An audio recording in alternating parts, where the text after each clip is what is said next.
sebuah KKR penginjilan dan pengajaran tentang kehidupan yang kekal. Saya kasih judul, Sorga itu Nyata. Berikut setiap ibadah judul-judulnya. Makin siang atau makin malam akan semakin eksplisit saya akan bicara tentang sorga. Ternyata sorga dijelaskan di Wahyu 21 secara gamblang. Ternyata yang disebut sorga itu bukan sesuatu yang terlalu misterius. Karena Wahyu 21 banyak bocoran. Anda lihat ya judul-judulnya, jangan ketinggalan. Sebab kita semua suatu hari ke situ yang percaya pada Yesus. Kita mesti tahu kita itu ke tempat seperti apa. Kita mulai dengan kebaktian pertama, saya beri judul, lebih indah dari kota manapun di dunia, itulah sorga. Wahyu 21, 2 ayat untuk ibadah ini. Judulnya di Alkitab kita, langit yang baru dan bumi yang baru. Mari saya bacakan. Lalu aku melihat langit yang baru dan bumi yang baru, sebab langit yang pertama dan bumi yang pertama telah berlalu, dan laut pun tidak ada lagi. Dan aku melihat kota yang kudus, Yerusalem yang baru turun dari sorga, dari Allah yang berhias bagaikan pengantin perempuan yang berdandan untuk suaminya. Kita baca bersama 2 ayat ini, 1, 2, 3. Lalu aku melihat langit yang baru dan bumi yang baru. Sama-sama, sebab langit yang pertama dan bumi yang pertama telah berlalu, dan laut pun tidak ada lagi. Dan aku melihat kota yang kudus, Yerusalem yang baru turun dari sorga, dari Allah yang berhias bagaikan pengantin perempuan yang berdandan untuk suaminya. Apa yang kita bisa pelajari tentang sorga dari 2 ayat saja di ibadah pertama?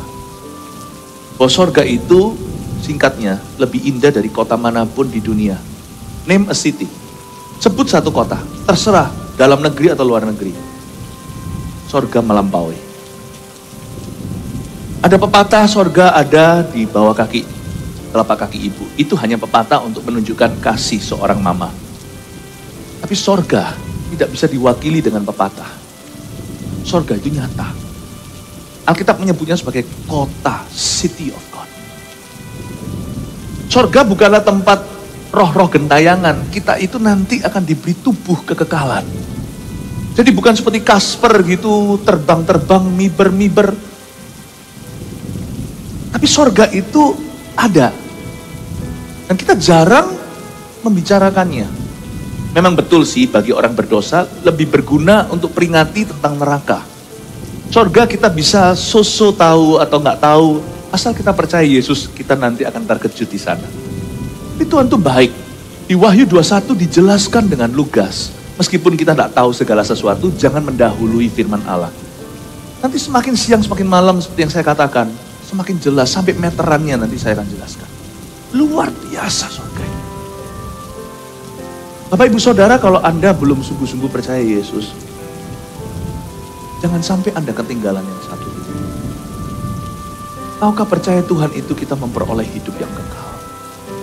Hidup di bumi ini sementara. Jangan keluhkan susahnya. Dan juga jangan pegang erat-erat glory atau kemuliaan dunia. Itu semua Anda tinggalkan. Sorgalah tempat destinasi kita suatu hari. Tuhan menyediakan, mempersiapkan umat yang layak. Makanya kita bergereja hari ini tujuannya bukan supaya bergereja. Supaya kita dipersiapkan sebagai mempelai wanita Kristus, sebagai the bride of Christ. Ada sebuah pernikahan di depan. Pernikahan anak domba. Yang so pasti bukan hanya kita akan diundang. Kita adalah mempelai wanitanya. Tuhan tidak tertarik pacaran dengan umatnya. Tuhan itu mau bersatu dengan kita seperti suami bersatu dengan istri. Ini bukan bicara tentang seksualita, tapi persatuan yang sempurna. Kita sementara sekarang ini percaya Tuhan di dunia ini harus dengan iman. Tapi suatu hari kita akan melihat dia muka dengan muka. Makanya itu kalau di sini ada anggota keluarga yang belum seiman, doakan. Bayangkan buat apa kita satu keluarga sangat mencintai papa atau mama kita, tapi suatu hari terpisah sorga dan neraka. Karena Alkitab jelas-jelas memperingatkan, barang siapa memiliki anak memiliki hidup yang kekal. Barang siapa tidak memiliki anak, murka Allah tetap ada padanya. Yohanes 3 ayat 36. Lalu aku melihat langit yang baru dan bumi yang baru. Yohanes, bukan pembaptis, ini Yohanes murid Kristus. Di Pulau Patmos, Yunani hari ini, dia melihat sebuah penglihatan tentang sorga. Menurut saya Wahyu 21 salah satu pasal, jikalau bukan pasal yang paling jelas tentang sorga. Yesus ada singgung di Yohanes 14. Jangan gelisah hatimu, percayalah kepada Allah, percayalah juga kepadaku. Di rumah Bapakku ada banyak tempat tinggal. Memang ada disinggung di situ. Tapi Wahyu 21 itu rinciannya luar biasa. Ada korelasi antara Yohanes yang sama, yang mencatat Injil Yohanes 14 dengan Yohanes yang mencatat Wahyu pasal 21. Itu ada hubungannya. Lalu aku Yohanes melihat langit yang baru dan bumi yang baru. Kata baru di situ dalam bahasa Yunaninya, kitab perjanjian baru di Alkitab kita itu dalam bahasa Greek atau bahasa Yunani. Jikalau kitab perjanjian lama, kitab Kejadian sampai Maleaki itu dalam bahasa Ibrani. Dalam bahasa Yunaninya kata baru, langit yang baru, bumi yang baru, kata baru itu kaine. Ya kayak kain, tulisannya seperti itu, kaine. Yang artinya brand new, total baru. Sama sekali gak ada hubungan yang lama telah berlalu. Yang baru telah tiba.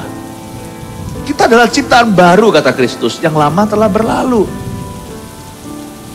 Ini adalah sebuah tempat, planet kota, dunia baru. Langitnya baru, buminya baru, brand new. Berarti tidak renovasi. Gak pakai materi-materi yang fana. Langit yang baru, bumi yang baru, kaine, brand new. Itulah sebabnya kita sekarang harus punya doktrin yang benar tentang kehidupan yang kekal. Bahwa segala sesuatu di situ itu gak ada hubungannya dengan yang di sini. Kita gak akan membawa emas, perak, permata kita. Bahkan badan kita pun gak kita bawa. Satu-satunya akan kembali kepada Allah adalah roh kita yang diselamatkan. Lalu Tuhan kasih kita tubuh yang baru. Paulus mengatakan itu di Korintus. Tuhan memberi kita tubuh kemuliaan. Di Tesalonika dia juga berkata pada saat sangkakala berbunyi. Orang mati dulu dibangkitkan. Yang hidup diangkat Tuhan. Entah kapan. Itu akan nomor 2 dalam antrian. Brand new. Sekarang bicara tentang kremasi contohnya. Orang Indonesia, saya rasa masih masuk akal untuk dikuburkan, tanah kita masih banyak. Tapi saya kenal gereja-gereja di Jepang. Orang-orang Jepang, mereka itu nggak ada tanah. Sungguhan nggak ada. Jepang itu kecil, penduduknya 100 juta lebih. Ya. Dulu setengah Indonesia, tapi Indonesia beranak cucu, sekarang hampirnya sepertiga. Susah, mahalnya luar biasa, butuh konglomerat untuk bisa punya tanah. Berapa kali berapa untuk kuburkan orang tua atau kuburkan siapa. Jadi di Jepang, orang-orang percaya bahkan dikremasi. Ada orang yang takut kalau nanti dikremasi, nanti dari mana tubuh kemuliaannya? Gamon lah, saya tidak mau tubuh ini lagi yang encok-encokan. Masalah saya trigliserid, masalahmu apa? Gula, kolesterolnya tinggi, asam urat. Saya nggak mau bahan ini. Kaine, brand new. Tidak ada hubungan dengan badan kita sekarang. Badan kita sekarang itu harus kita pelihara karena tubuh kita adalah bait Allah. Persembahkan sebagai persembahan yang hidup baginya. Jadikan alat kebenaran karena selama kita masih tinggal dalam tubuh ini, Allah bisa memakai kita di bumi. Kalau kita sudah mati, Tuhan tidak pakai roh gentayangan. Sudah langsung kembali ke Tuhan. Badan kita harus dijaga supaya kita lama melayani di dunia. Tapi kalau kita mati, badan ini nggak dipakai sama sekali sebagai bahan dasarnya. Saya ngomong begini bukan pro kremasi.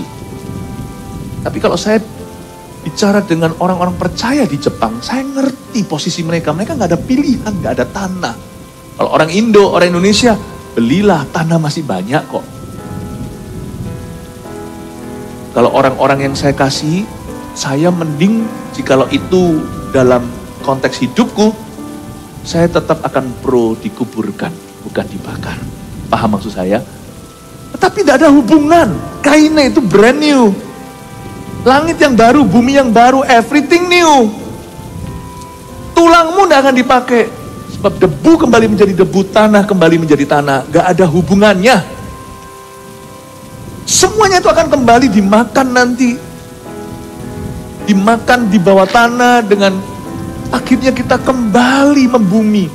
Gak ada sisanya. Tulangnya pun mau diambil seperti Yusuf dikeluarkan dari tanah Mesir. Itu sebagai tradisi orang Yahudi untuk memelihara nenek moyangnya. Agar tetap menghormati jasadnya. Tapi Yusuf hari ini di sorga. Yusuf yang mati di perjanjian lama. Anak Yakub itu. Gak ada hubungannya dengan tulang belulangnya nanti. Waktu dia dibangkitkan dalam tubuh kemuliaan. Supaya kita itu mengerti sekarang, paham. Jangan sampai kita ini orang-orang Kristen tidak paham doktrin sendiri. Nothing to do, the glorious body, tubuh kemuliaan gak ada hubungannya dengan encok-encoknya badanmu. Dengan kelemahan itu. Yang pincang tiada lagi pincang di sana, yang buta tiada lagi, yang katarakan tidak ada lagi, yang namanya gula darah tinggi, penyakit telah dihapuskan, demikian pula air mata telah dihapuskannya. Oh haleluya. Makanya saya jaga kekudusan badan saya, jangan sampai tanganku menuntunku pada dosa, aku penggal saja. Mataku menuntunku ke sana, ku cungkil dia. So, jangan sampai gara-gara saya memuliakan badan sementara dan hawa nafsunya, bukan hidup oleh roh tapi hidup oleh daging, nanti saya binasa, bukannya memperoleh hidup yang kekal atau tubuh kekekalan. Suatu hari kita itu akan ada pertukaran. Badan ini akan dikuburkan kalau Tuhan belum datang untuk ganti dengan badan kemuliaan. Kita tidak akan lagi digoda dengan dosa. Everything kaine, everything brand new, langit yang baru, bumi yang baru. Kalau di sini ada orang yang masih belum percaya Yesus karena Anda pegang tradisi, sedangkan istri, anak-anaknya, bahkan cucunya semua sudah ke gereja. Sayang kan Pak? Anda akan terpisah kekal selama-lamanya. Kalau saya jadi Anda, hari ini saya nyemplung ke baptisan. Kalau Anda lihat di sebelah situ, ada kolam baptisan. Karena hari ini, hari kenaikan Tuhan, saya minta gereja kita di mana-mana baptisan menjadi bagian daripada liturgi ibadah. Masuk di sini nanti beberapa orang akan dibaptis di akhir khotbah saya. Baptis Ki, jangan tunda. Kenapa mau pisah sama istri sama anak-anaknya demi tradisi penyembahan berhala? Manusia itu jangan disembah. Suatu hari saya pun jadi nenek moyang. Suatu hari kalau saya mati, anak cucu saya tahu bagaimana saya hidup. Saya nggak mau disembah oleh mereka, sungguhan nggak mau. Karena saya tahu diri saya bukan Tuhan. Kalau orang mati bisa bangkit, kalau sampai saya disembah, saya akan bangkit, saya ketakin mereka satu-satu, saya jitak. Apa-apaan? Aku tidak mau lebih dalam hidup anak-anakku. Saya tidak mau menjadi lebih daripada seorang ayah yang baik bagi mereka. Cintai aku sebagai papa, honor your parent, hormati sebagai ayahmu, tapi saya tidak mau jadi Tuhanmu. Jangan suruh saya jadi orang lain dong, aku bukan Tuhan. Jangan mau disembah, jangan menyembah manusia. Apapun alasannya, apakah kita mau hormat sama nenek moyang kita, do not do that. Humans are not God. If they were God, they would not die in the first place. Manusia bukan Allah. Kalau mereka memang Allah, mereka gak akan mati. Yesus mati itu buktinya bangkit dia. Yesus mati kan untuk kita, bukan karena dia harus meninggal dunia. Bangkit pada hari ketiga. Selama orang masih ada di kuburan, itu orang, saudara. Meskipun kita panggil itu papa, mama, engkong, atau siapa, mbah, itu tetap manusia. Dia gak bangkit. Mau orang sakti pun siapa, mati, gak bangkit. Don't worship man. Jangan melanggar perintah Allah yang pertama. Jangan ada padamu Allah lain di hadapanku. Dan berharap kita melanggar perintah yang wahid mau masuk ke sorga. Kita harus mikir lagi, Bapak Ibu, kalau di sini ada orang yang masih terpisah iman, anak-anaknya semua dalam Tuhan, Anda belum, cepat dibaptis. Tunggu apa lagi? Jangan hanya percaya Tuhan mengangguk-angguk. Batasnya apa? Abu-abu. Cepat nyemplung. Udah gak bisa lagi turning back, gak bisa lagi berbalik. Sekali aku nyemplung, aku gak bisa berbalik. Ya kan? Saya dorong Anda segera. Langit yang baru dan bumi yang baru. Lalu aku melihat langit yang baru dan bumi yang baru. Sebab langit yang pertama dan bumi yang pertama telah berlalu. Jadi langit yang pertama dan bumi yang pertama telah berlalu. Apa itu langit yang pertama? Ya langit di bawah, langit di atas kita sekarang ini. Dan bumi yang pertama ya bumi di mana kita tinggal ini akan berlalu. Sorga adalah tempat yang punya better atmosphere. Atmosfernya lebih bagus. Langitnya baru. Kadang-kadang ya bukan karena kita sok peka, kita datang ke sebuah kota itu gloomy ya. Saya pernah pergi ke Belanda waktu saya pelayanan di sana. Memang di situ itu tidak cerah matahari seperti kita di Indonesia, puji Tuhan. Jadi orang di sana punya kecenderungan lebih gloomy atau lebih depresi gitu. Karena selalu abu-abu mendung terus. Jadi kayak gimana gitu. Tapi saya rasa itu juga spiritnya. Makanya hari ini saya berdoa supaya ROSC, Rose of Sharon Church, Gereja Mawar Sharon, menembus segala batas budaya, membawa kabar baik ke situ. GMS di Belanda, doakan segera berdiri, amin. Kita mau membawa kabar baik, kita misionaris. Atau saya pergi ke suatu kota, dulu saya pernah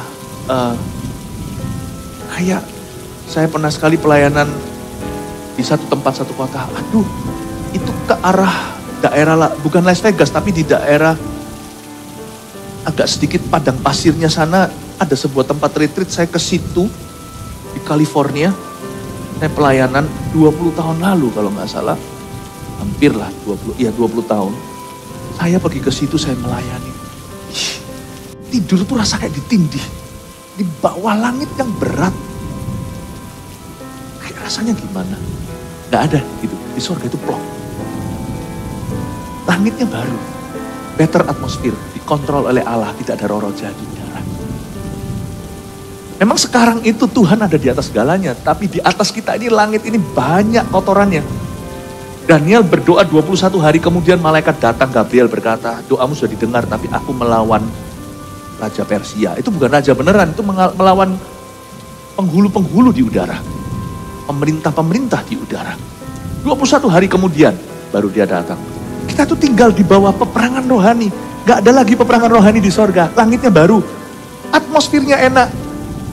Aneh ya, anak kita senengnya mau sekolah ke luar negeri. Kita doa dulu, jangan hanya lihat, itu permai, Sodom dan Gomora nanti. Ada orang yang fine-fine saja, tapi dia empty, dia kosong. Pergi ke sebuah kota, langitnya kotor tuh, turunlah. Lalu habis itu depresi, bunuh diri. Padahal gak pernah gitu. Cuman orangnya stresan dan diem gitu aja loh waktu di rumah. Tapi pergi ke situ, langsung depresi. Ini penting sekali, kita mau utus anak ke kota mana segalanya itu, kita juga harus mengenal langitnya. Gak usah cari peramal, doa. Minta sama Tuhan mengerti. Tuhan, peperangan rohani seperti apa? Kota itu terkenal apa? Laknatnya. Kota itu terkenal gimana? Misalnya di San Francisco, itu kan banyak sekali gay di mana-mana, LGBT. Pastikan kalau anak kita kirim ke sana, kita juga nggak boleh ketakutan. Di bawah kolong langit selalu ada setan, di mana saja. Di mana saja. Di gereja juga bisa lewat kok setannya kan. Banyak orang yang dikeraskan hatinya untuk dengar firman Tuhan, langsung diambil sama burung-burung iblis. Baru firman diberikan, nggak percaya aku. Itu bukan setan apa? Yang bisikkan ke telinga. Di gereja ada tapi nggak bisa tinggal di gereja ini. Karena kita terus lawan. Tapi kita harus mengerti, jangan kirim sembarang kirim anak, kita berdoa dulu dan kita pastikan kalau dia nanti suatu hari ke area situ, dia kuatkan dulu jati dirinya. Dia harus punya hubungan yang erat dengan papanya, supaya jangan sampai dia kehilangan figur ayah lalu ke situ nanti jatuh ke om-om. Masalahnya ini bukan perempuan jatuh ke tangan om-om, laki-laki jatuh ke tangan om-om, gimana tuh? Kita harus punya persiapan. Di dunia ini peperangan, tapi di sorga nanti langitnya itu baru. Langitnya itu baru. Jadi Bapak Ibu Saudara, sorga itu plong, gak ada peperangan. Buminya juga baru, better world. Di dunia ini gak semakin baik, saya ngomong pesimisnya dulu, tapi saya nanti juga ngomong optimisnya. Saya pergi ke kota-kota, termasuk di mana saya dulu sekolah. Dulu tuh aman, koper taruh di depan, gak ada yang ngambil. Sungguhan. Sekarang coba koper taruh depan, langsung bersih. Kalau Anda mau bersihkan baju, gak hilang-hilang nodanya gampang. Taruh di depan, udah gak akan kelihatan bajunya saat nodanya. Aneh loh, kota itu terkenal begitu aman, sekarang enggak. Saya pergi ke kota-kota tertentu yang dulu saya ke sana. Sekarang homelessnya itu orang-orang yang gelandangan. Ini bukan negara ketiga atau negara berkembang, ini negara maju. Itu sudah dulu cuma segini sekian kilo, sekarang sampai berkilo-kilo. Ya ampun, zaman dulu itu aman luar biasa. Semua kota yang zaman dulu aman, sekarang tidak aman lagi. The world is not a better place. Dari tahun ke tahun, dunia semakin jahat, kasih manusia semakin pudar, kejahatan silih berganti. Dapatkah kita bertahan? Sorga tidak, sorga itu the better world. Langitnya baru, buminya baru. Bumi yang pertama sudah berlalu. Sedih loh kadang-kadang kalau saya melihat, ya, kalau saya melihat gitu ya, seperti lagunya Carpenter, Yesterday Once More. Rasanya itu merindukan yesterday, bukan hidup di masa lalu. Kok lebih enak ya dulu? Itu sudah fakta bahwa di dunia ini makin hari makin jahat. Tempat-tempat yang dikau katakan aman dahulu kala waktu Anda kecil, tempat itu tidak aman hari ini. Atau kurang aman. Oh zaman dulu. Sekarang misalkan di Amerika kota tertentu ya, negara maju. Koper nih, koper taruh di mobil. Koper ini bukan uang lah, laptop lah. Koper gede taruh di mobil, di tangan kelihatan. Itu bisa dipecah tuh mobil. Orang mau turun makan gitu aja koper di dalam, di bagasi mobil aja ketakutan. Ini kota besar. Coba bayangkan, dulu nggak gitu setahu saya. Barang taruh gitu juga nggak apa-apa. Bahkan mobil nggak dikunci pun, it's okay. The world is not a better place. Makanya itu saya butuh gereja, makanya itu gereja harus menjadi the better place. Kita akan fight dimanapun juga gereja menjadi tempat dimana orang jujur dan kita melawan ketidakjujuran. Gerejalah oasis terakhir sebelum kita ke surga. Gereja pun tidak tentu tempat yang paling aman. Tapi di gereja, kita diajari untuk mengikuti Tuhan. Amin Bapak Ibu Saudara. Sorga. Makanya itu sayanglah kalau kita hanya membangun segala sesuatu di bumi, hanya mengejar harta duniawi. Apa sih? Bukan berarti kita di sini pokoknya ada berapa uang ya kita hamburkan. Enggak, kita harus invest dan tabung untuk masa depan. Bodohlah orang yang punya 100 ribu, dihabiskan 100 ribu. Nanti suatu hari anaknya minta-minta. Tapi di mana hartamu berada, janganlah hatimu terpaut ke sana. Jikalau harta bertambah, janganlah hatimu melekat padanya. Kita harus tahu bahwa ultimately, terakhir yang utama, kita itu harus mengejar harta di sorga. Di mana ngengat tidak bisa memakannya, karat tidak bisa mengapa-apakannya, pencuri tidak bisa mencurinya. Carilah harta di sorga. Sebab di situ adalah tempat kita selama-lamanya. Disitulah bumi yang lebih baik. Laut pun tidak ada lagi. Coba katakan laut tidak ada lagi. Kalau kita pelajari di kitab Wahyu, di sorga itu ada sungai. Sungai itu dari tahta Allah. Di kiri kanannya itu ada banyak pohon kehidupan. Daun-daunnya itu menyembuhkan. Bukan berarti ada penyakit di sorga. Tetapi seperti ada semacam unsur awet mudanya dari waktu ke waktu makan itu. Hidup kekal memang diberi. Tapi ada sesuatu yang manual. Tetap saya nggak ngerti apa itu. Tetapi mungkinkah? Tentunya itu daun-daunnya menyembuhkan. Itu bisa diartikan hari ini Tuhan Yesus menyembuhkan orang sakit. Tetapi ini di sorga. Daun-daunnya itu menyembuhkan itu bukan berarti sakit penyakit. Tetapi mungkin kita makan tertentu. Kita menjadi awet muda. Ada sesuatu yang manual di sana. Saya nggak berani mendahului firman. Tapi saya hanya memberikan interpretasi-interpretasi mungkin-mungkinnya. Buah-buahnya nggak pernah layu. Itu luar biasa. Sorga ada sungai, ada lake kali, mungkin ada danau gitu, tapi nggak ada ocean. Tidak ada laut.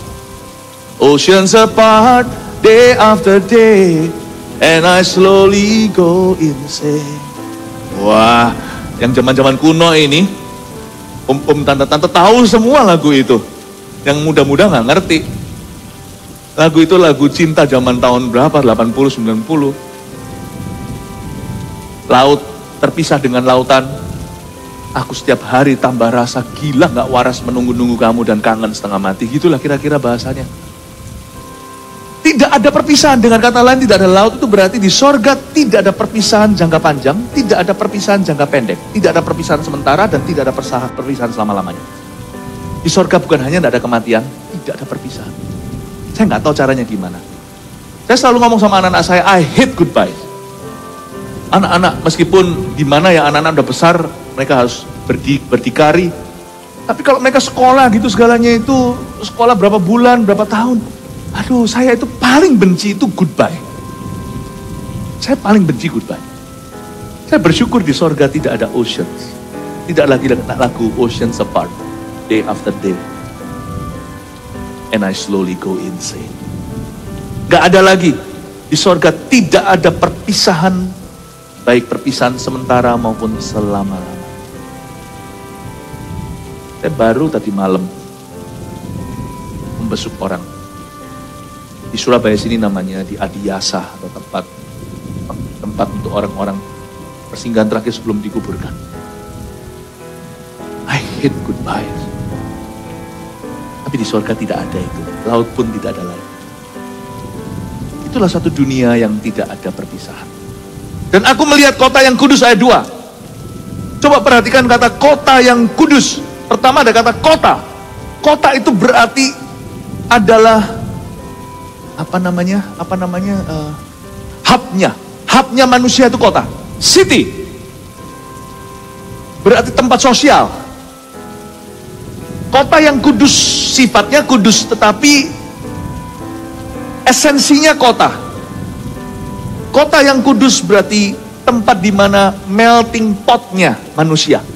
Melting pot itu apa? Misalnya kota tertentu, kota besar nih, melting pot itu ada orang dari segala bahasa.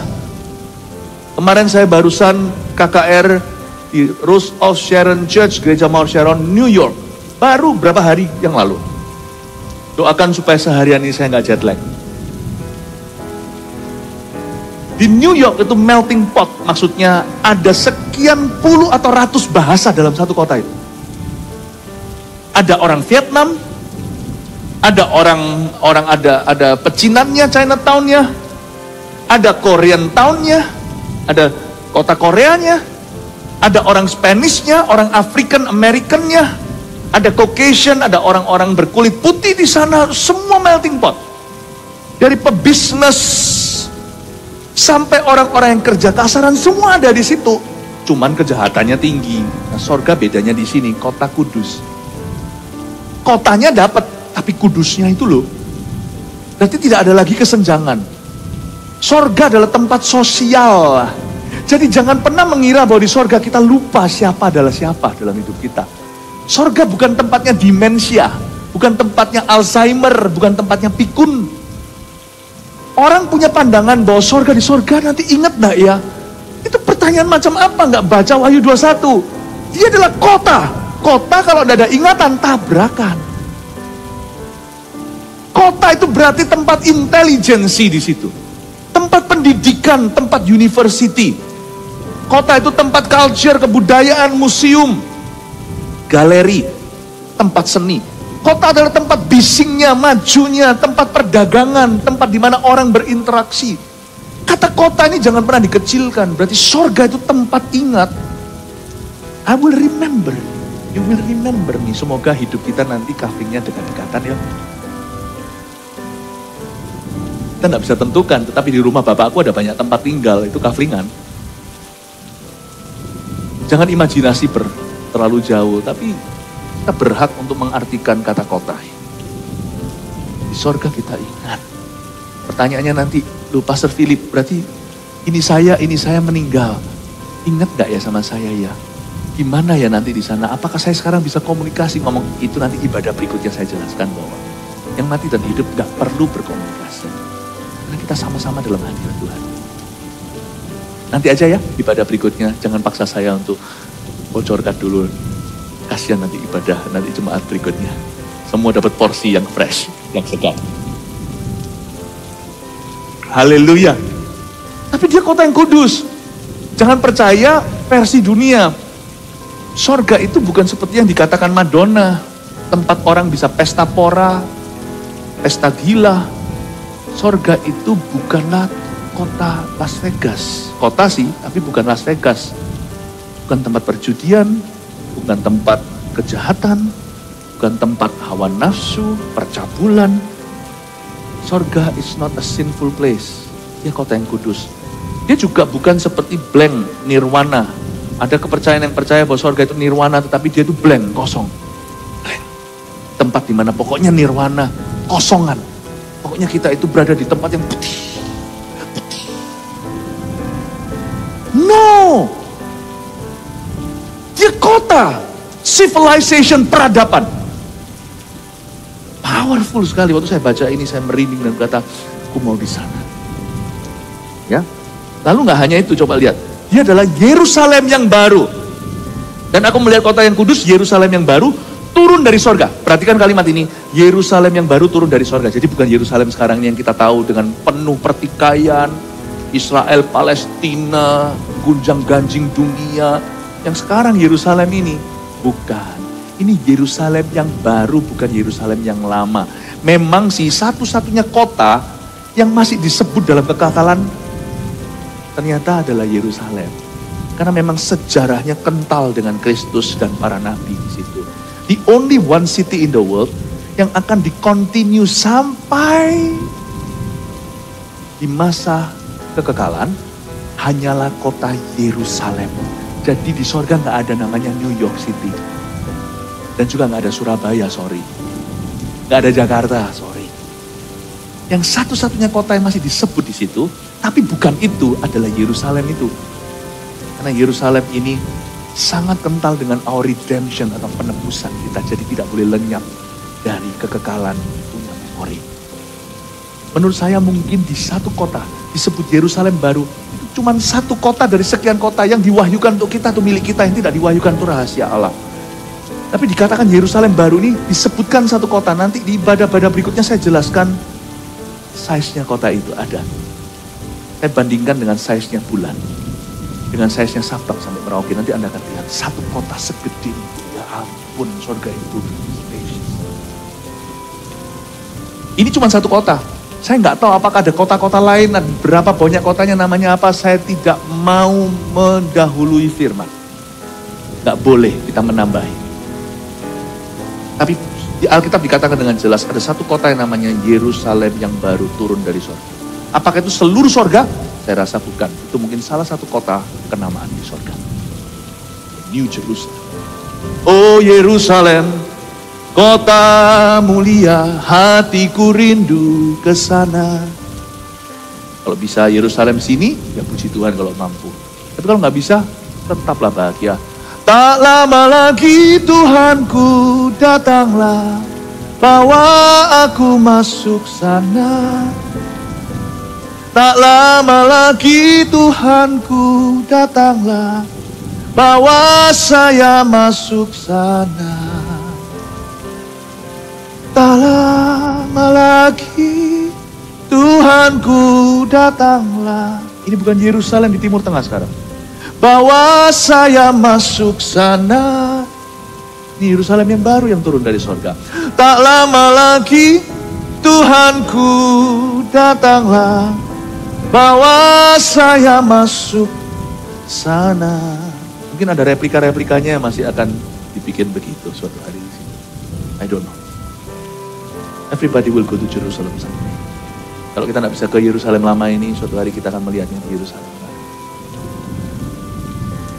Jadi jangan sedih untuk orang-orang yang mati di luar, yang di dalam Tuhan. Kalau Anda punya kekasih-kekasih yang sudah meninggal dunia tapi dalam Kristus, mereka sudah di Yerusalem baru sekarang. Ke jalan-jalan. Dan aku melihat kota yang kudus, Yerusalem yang baru turun dari sorga dari Allah. Yang berhias bagaikan pengantin perempuan yang berdandan untuk suaminya. Kata berdandan di situ dengan semua jewelry atau semua perhiasan. Yerusalem baru yang turun dari sorga itu dirancang dan didekorasi oleh Allah sendiri. Dia berhias seperti pengantin perempuan, tidak polosan. Seperti pengantin atau mempelai wanita yang berdandan untuk suaminya di hari nikah. Kata berdandan di sini berarti sorga itu indahnya. Dia didekorasi, didandani. Sama seperti hari ini, setiap kota di dunia itu didandani oleh alam semesta, oleh Allah. Misalnya kalau kita melihat Indonesia, khususnya di pedesaan, yang masih murni, belum dimodifikasi. Kita melihat sawah-sawahnya, ladang padi yang begitu indah, sejuknya kicauan burung, gak sepanas itu karena polusi. Memang tropis sih, tapi hangatnya enak, hangatnya tidak sumpek gitu. Tetapi hawa pedesaan, indahnya Indonesia. Indahnya Indonesia. Dulu ada satu reklame, tapi reklame rokok sih, tapi lagunya bagus. I love the blue of Indonesia. Cantiknya Indonesia. Hokkaido, wow, indah. Di Sapporo, ricik-ricik air. Jepang itu terkenal bersih. Penduduk sana itu kalau mau buang sampah, nggak ada sampah, dimasukkan kantong plastik, dibuang di rumah. Bersihnya susah cari sampah.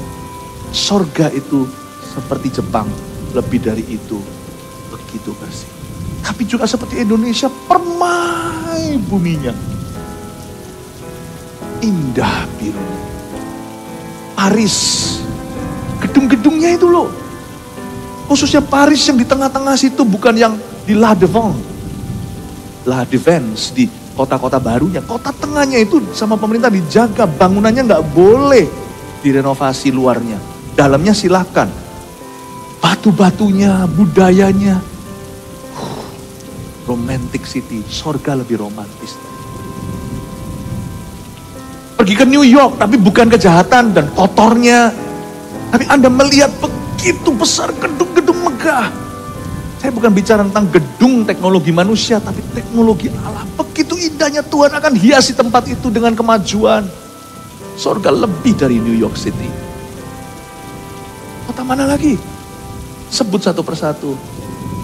Sorga itu dapat keindahan semua kota di dunia, baik dihiasi oleh alam semesta, atau dihiasi kemudian oleh modifikasi atau perbuatan tangan manusia.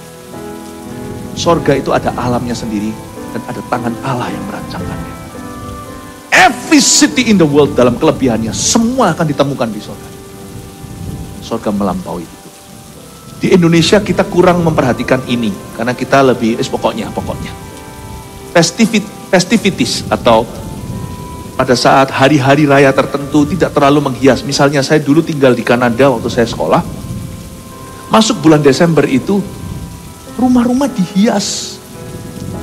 Itu lampu-lampu. Nanti akan ada palungan di sana, ada yang lebih go tradisional, ada juga yang lebih beda, ada yang suka warna-warni, norak, merah, hijau, semuanya ada yang kuning-kuning begitu. Itu bahkan sama wali kotanya di kota itu dijadikan perlombaan, nanti dikasih prize, dikasih hadiah, rumah yang paling indah.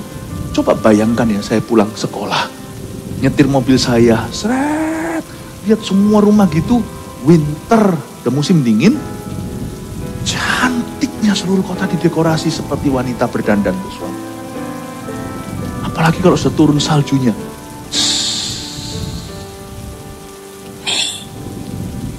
Kota tiba-tiba hati itu sangat nenes buat jomblo, tahu? Saya berkata, Tuhan, begitu romantisnya, begitu indahnya, dan aku masih sendirian.